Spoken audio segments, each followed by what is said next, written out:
One of the primary challenges I have found in working in schools around the world, be it in Central America, be it in South America, be it in United States, Canada, Europe, Asia, with international schools in particular, is this idea that somehow our international mindedness, the presence of multiple nationalities, religions, linguistic groups, etc., somehow sanitizes us from the impact of all of the differences and all the challenges that everyone else is facing.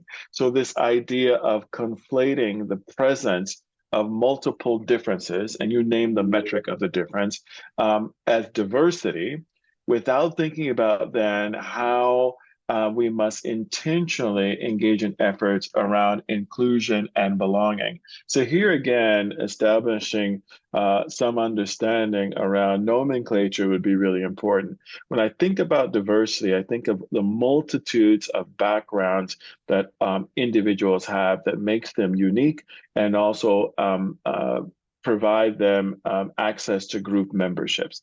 So again, that could be a myriad of ways that people see themselves, ranging from nationality, linguistic groups, religion, ways that political beliefs, the way an individual learns, their gender, you name it. We can group ourselves in many different ways. And all of these characteristics would then comprise diversity.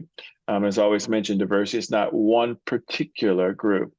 But then to understand why these efforts would be critical in an international school, you also have to have an understanding around what belonging is, right? This sense of connectedness, this sense of being connected to other individuals and organizations outside of yourself, which is different to who's here and who's not here, which would be another way of thinking about diversity.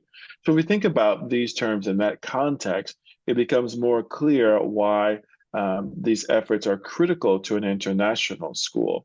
That just because you have people from different backgrounds, diversity, doesn't mean that you automatically, organically foster this inclusion.